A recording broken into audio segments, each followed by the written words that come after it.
हाय friends, मैं Amay sir. Small sample test के problem के अंदर और एक प्रॉब्लम के अंदर हम लोग बढ़ेंगे। तो यहाँ पे देखो, testing the difference between the mean के अंदर ही ये प्रॉब्लम होने वाला है। हम लोग का हेल्प डेस्क यहाँ पे लिखा हुआ है और इसके पहले वाला भी सम हम लोग ने लिया है, लेकिन और एक सम लेने वाले थे। आपको मैं बोला था कि इसके बाद ये फॉर्मूला यूज़ कर कैसे करते उसके ऊपर जाएंगे। ओके, तो यहाँ पे देखो, sample of the two type of the electric bulb. ये दो टाइप के बल्ब है, मतलब बल्ब मैन्युफैक्चरिंग कंपनी है, उसके पास दो बल्ब टाइप के बल्ब रहेंगे, एक CFL रहेगा और दूसरा कोई तो LED वाला बल्ब रहेगा।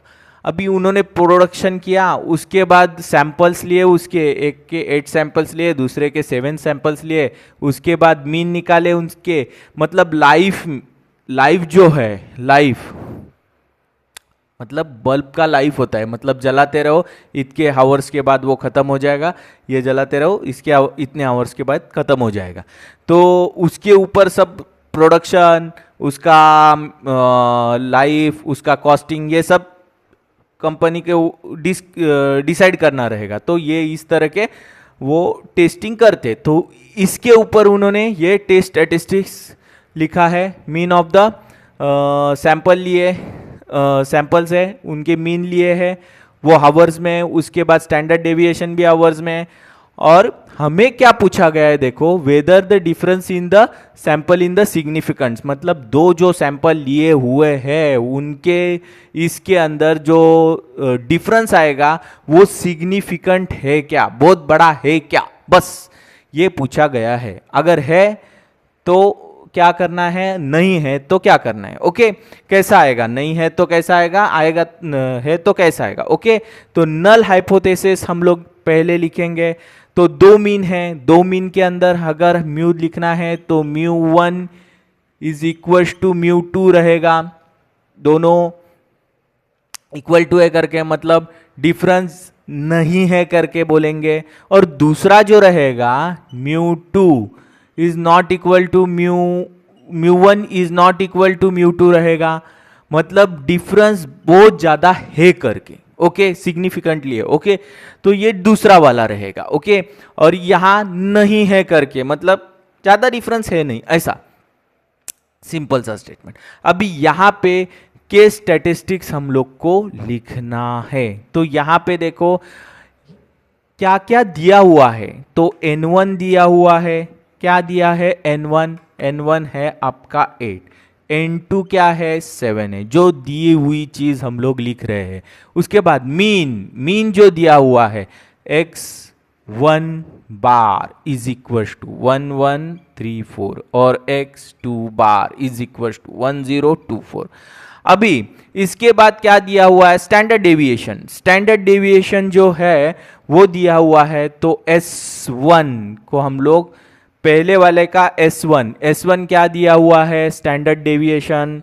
हाँ, ये इधर ही लिखेंगे तो अच्छा रहेगा। S1 इज इक्वल टू, सब 1 वाला है ना, तो 35 और S2 जो है वो है 40।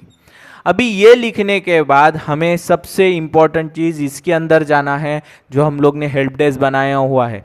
तो यहाँ पे देखो, सबसे इंपॉर्टेंट ये फैक्टर निकाल के, SP वाला जो फैक्टर है वो निकालना है। उसके बाद स्टैंडर्ड एरर निकालना है, एरर स्टैटिस्टिक के फॉर्मूले में यूज करना है, तो आपको T वाला वैल्यू मिलेगा। तो सिंपल है, SP इज इक्वल टू, तो SP is equal to square root of, simple formula है, N1 को वैसा ही रखना है, S1 का स्क्वायर करना है, N2 को वैसा ही रखना है, S2 का स्क्वायर करना है। नीचे मैं डिफरेंस बोल रहा हूं, इसके वजह से डिफरेंस वाला मीन रहता है, तो N1 प्लस N2 रहेगा और उसको -2 करेंगे। दो बंदे तो एक एक 1 तो -2 हो जाएगा। ओके, अगर एक रहता है तो n-1 होता है, सिंपल।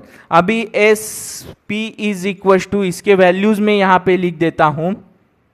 तो इसके वैल्यूज क्या आने वाले हैं, देखो, N1 क्या है, स्क्वायर रूट के अंदर 8 है, 8 इंटू S1 का वैल्यू क्या है, 35, उसका स्क्वायर करो, प्लस अभी N2 क्या है, N2 जो है वो 7 है और इसका वैल्यू 40 है, 40 का स्क्वायर कर दो अपॉन 8 प्लस 7 -2 कर दो। ओके, कैल्सी भाई का हेल्प लेना है, SP निकाल के लेना है, सिंपल है। तो कैल्सी भाई का हेल्प लेंगे हम लोग।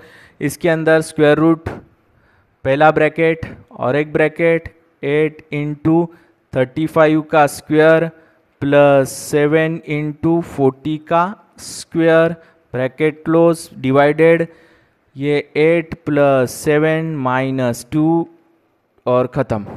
तो ये वैल्यू मुझे मिल चुकी है 4.01। तो ये वैल्यू 4.019 मिली है। ओके, ये जो फैक्टर मिला है इससे हम लोग SP स्टैंडर्ड SE निकालेंगे, स्टैंडर्ड एरर निकालेंगे। स्टैंडर्ड एरर के लिए 4.019 इंटू, अभी यहाँ पे हेल्प डेस्क के अंदर फॉर्मूला है ही 1/n1, मतलब क्या होगा 8 प्लस 1/7। ओके, तो इसका भी वैल्यू आ जाएगा। तो यहाँ पे ये आंसर कैल्सी के पास स्टोर्ड ही रहता है, इनटू करना है, स्क्वायर रूट का साइन प्रेस करना है, उसके अंदर और एक ब्रैकेट और एक ब्रैकेट, 1 डिवाइडेड बाय 8 लिखना है प्लस 1 डिवाइडेड बाय 7 लिखना है और ब्रैकेट क्लोज करना है। तो आपको वैल्यू मिल रहा है 2.08। 2.08 ये वैल्यू मिला है AC का। हमें T निकालना है, test statistics, test statistic, T is equal to x1। अभी x1 का वैल्यू क्या है देखो, x1 का वैल्यू हम लोग ने लिखा है 1134 माइनस 1024 अपॉन 2.08। तो यहाँ पे देखो क्या आने वाला है, 11 ब्रैकेट डालो, 1134 minus 1024 bracket close divided by answer कर दो। तो ये वैल्यू मुझे मिल चुका है, T इज इक्वल टू, तो T मैं यहाँ पे लिखता हूँ, T इज इक्वल टू क्या मिला है, T is equal to 5.28। Okay, 5.28। अभी ये मॉड्यूलस में ही रहता है, प्लस आने दो माइनस आने दो, मॉड्यूलस में रहता है तो प्लस ही रहेगा। ओके, तो अभी नेक्स्ट हम बढ़ेंगे वो लेवल ऑफ सिग्निफिकेंस की ओर। तो यहाँ पे देखो लेवल ऑफ सिग्निफिकेंस 5%, LOS दिया हुआ है 5%। तो ये हो जाएगा अल्फा का वैल्यू 0.05 दिया है तो वही लेना है, और नहीं देते तो भी हम लोग 5% लेवल ऑफ सिग्निफिकेंस कंसिडर करते। क्रिटिकल वैल्यू की ओर बढ़ना है तो क्रिटिकल वैल्यू निकालते वक्त हमें सबसे पहले डिग्री ऑफ फ्रीडम निकालना है N1। तो N1 plus N2 8 plus 7 minus 2 हो जाएगा, तो ये कितना हो जाएगा 13। तो 13 के लिए हमें क्रिटिकल वैल्यू देखना है, तो 13 डिग्री ऑफ फ्रीडम तो अभी यहाँ पे देखो हम लोग टेबल का है देखेंगे। तो टेबल देखते वक्त हमेशा आपको टी सब्स्टिट्यूशन वाला टी डिस्ट्रीब्यूशन वाला ही टेबल देखना है। इसके अंदर देखो 13 है, 13 के बाद आपको 5% लेवल ऑफ सिग्निफिकेंस में जाना है। तो ये थोड़ा ब्लर है, यहाँ पे देखेंगे तो ये वैल्यू होता है 2.166 2.16।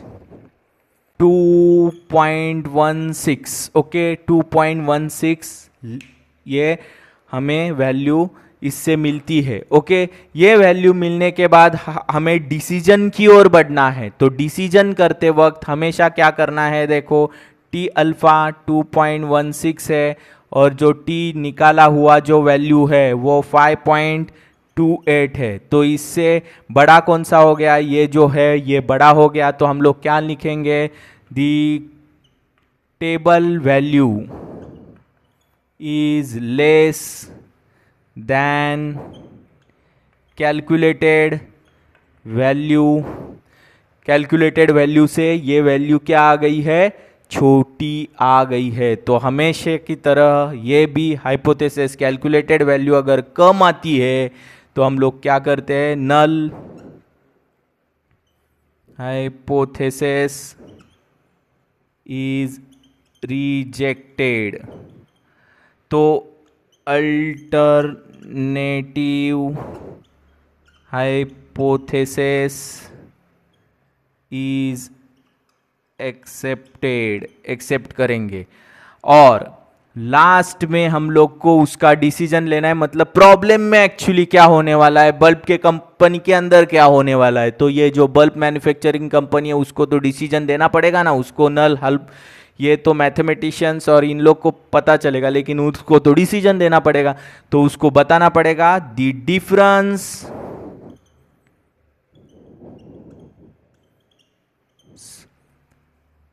Is significant. जो डिफरेंस है वो क्या है, वो difference is a significant. Okay, तो डिफरेंस सिग्निफिकेंट आने वाला है। ओके, इस तरह से ये प्रॉब्लम के इसका आप स्क्रीनशॉट ले लो।